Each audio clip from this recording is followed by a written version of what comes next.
katakanlah mungkin ya, mohon maaf ya, kita ini kemudian memperlakukan seseorang itu kalau di dunia nyata mungkin kan kita berhadapan langsung ya.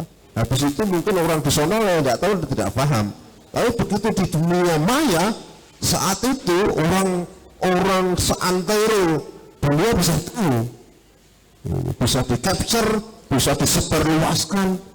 Itu kan efeknya yang mohon maaf semoga tidak terjadi, yaitu kan bisa kemudian nanti memunculkan sebuah situasi yang mengancam kehidupan berbangsa dan bernegara kita, kan begitu.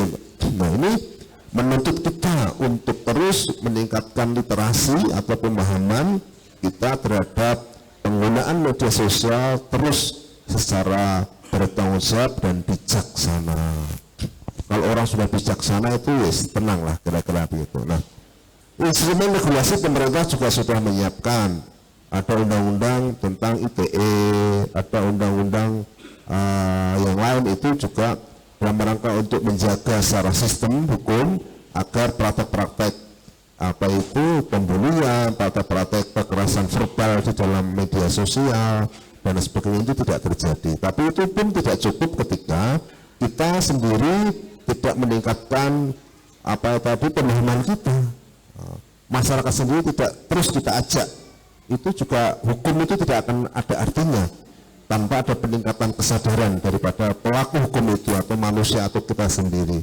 Maka dua sisi ini terus kita sinergiskan, Pak Lintang, agar ya pemahaman kita tadi ya bisa terus kita laksanakan dimanapun, baik di dunia nyata maupun di dunia maya tadi ya, bermedia sosial atau berselancar di dunia tidak kasat mata di situ.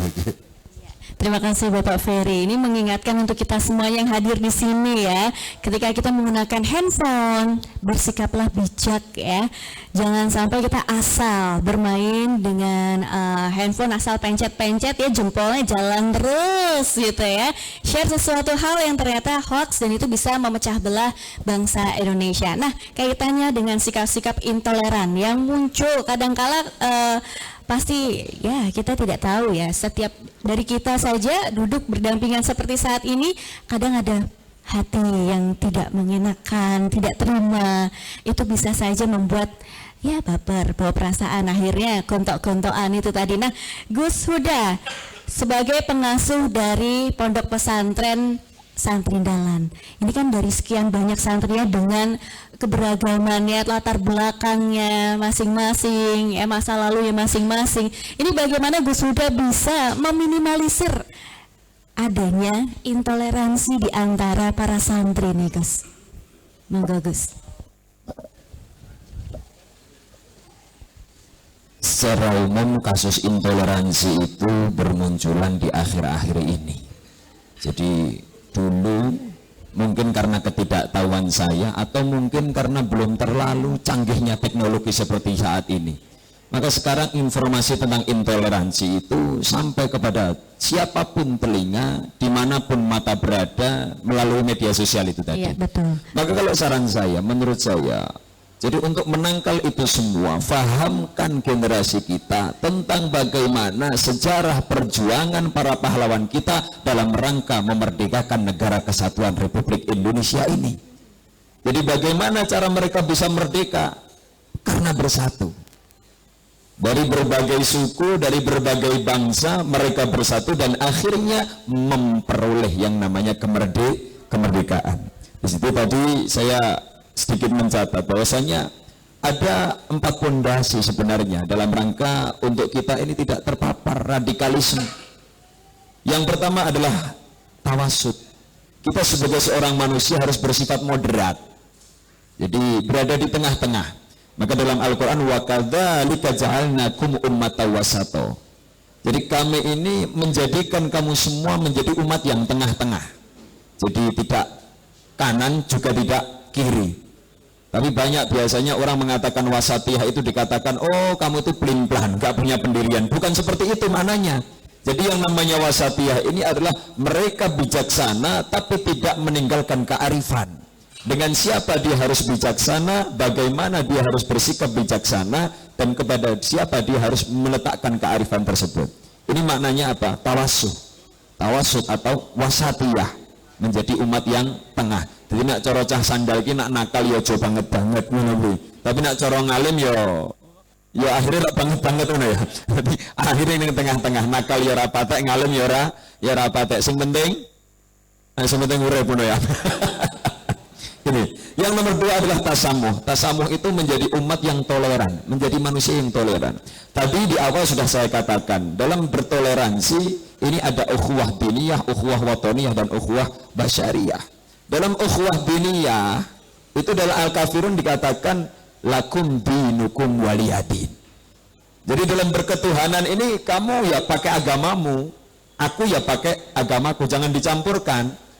Kan gitu ya. Jadi agamamu ya agamamu, agamaku ya agamaku. Cara beribadahnya pun berbeda. Itu dalam konteks ketuhanan atau konteks diniyah atau Islamiyah. Dan yang kedua adalah watoniyah. Sebenarnya apa sih yang diharapkan oleh Allah Subhanahu wa taala tentang negara ini, tentang dibentuknya negara-negara suku-suku? Bukan Islam, bukan. Akan tetapi watini wa zaituni wa turi sinin wa hadzal baladil amin. Kita ini ditugaskan untuk membentuk negara yang aman. Lah keamanan negara ini akan bisa terjadi karena apa? Karena kesatuan.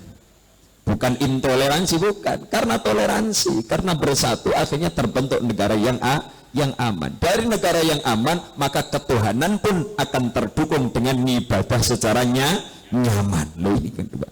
Terus untuk masa basyariah, dalam hal basyariah, jadi ini Nabi itu wa ma arsalnaka illa rahmatan lil alamin. Jadi rahmat Nabi itu bagi seluruh alam, bukan hanya lil muslimin, bukan, tapi menjadi rahmat bagi seluruh alam. Yang ketiga adalah tawazun, atau kehidupan itu harus seimbang. Jadi tawazun itu harus seimbang.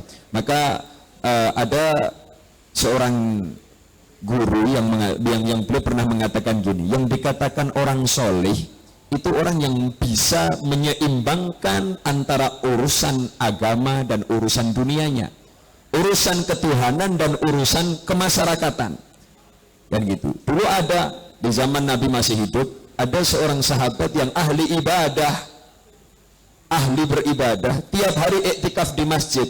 Nabi diberikan kabar oleh sahabat, itu ada sahabat yang ahli di masjid, ahli jamaah, ahli beribadah. Apakah dia termasuk golongan ahli surga? Akan tetapi dia ini menyakiti hati tetangganya. Apa jawaban Nabi? Dia ahli neraka. Dari sebuah hadis ini, meskipun ibadah kita baik, akan tetapi toleransi kita terhadap sesama tidak baik tidak bisa dikatakan yang namanya soleh. Maka orang soleh yang tepat adalah bisa menyeimbangkan antara hierarki vertikal dan hierarki horizontal. Bagaimana berketuhanan dan bagaimana bermasyarakatan. Ibadah yo iyo, kerja bakti yo iyo. Lah itu yang namanya seimbang. Yang terakhir adalah amar ma'ruf nahi mungkar. Lah ini yang paling penting. Saat ini banyak sekali orang yang mengatakan, menggelorakan Pak Ferry, amal ma'ruf nahi mungkar. Ngejak barang apik, ngejak maring barang apik, ngedoi barang olo. Niku amar ma'ruf nahi mungkar. Tapi kebanyakan saat ini tidak sedikit, banyak sekali bahkan dari umat Islam sendiri yang amar ma'ruf tapi sambil mungkar. Jadi bukan amar ma'ruf nahi mungkar tapi sambil mungkar. Artinya apa? Satu, mereka mengajak ke dalam kebaikan, tapi di sisi lain dia merusak peraturan-peraturan yang ada di negara ini, merusak fasilitas yang ada di negara ini. Artinya apa? Ini bukan yang amar ma'ruf nahi mungkar. Kalau amar ma'ruf nahi mungkar adalah orang yang mengajak ke dalam kebaikan dengan cara kebaikan. Maka intinya adalah itu, Mbak. Kenalkan anak cucu kita, kenalkan generasi muda kita tentang sejarah bagaimana perjuangan para pahlawan kita dalam rangka memerdekakan negara kesatuan Republik Indonesia. Insya Allah ini intoleransi nol. Luar biasa Gesuda ya. Nah ini kan kalau kita bicara tentang santri, banyak kan dari yang sudah hadir di sini dari tadi masih sambil tulanan handphone. Ada kekhawatiran dari si Gus, jujur Gus, dari antara santri-santrinya jenengan ada kekhawatiran nggak kalau tiba-tiba muncul mereka bikin grup sendiri, terus bikin kupu-kupu sendiri gitu? Ini bagaimana Gus? Ada kekhawatiran nggak? Dan kalau misalkan menemukan seperti itu, apa yang Gus lakukan? Secara umum di Santri Dalan ini adalah, jadi gini, Santri Dalan itu afiliasinya kepada Nahdlatul Ulama. Jadi saya terlalu berpikir tidak mungkin kalau santri-santri Dalan ini akan berbuat seperti itu.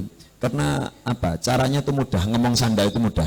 Sing penting nak sing bergodo jak mangan, wis aman. Siji. Nanti sing bergodo jak mangan ki aman. Sing santri-santri jak tahlilan oleh berkat ki aman gitu aja. Lah ini masalah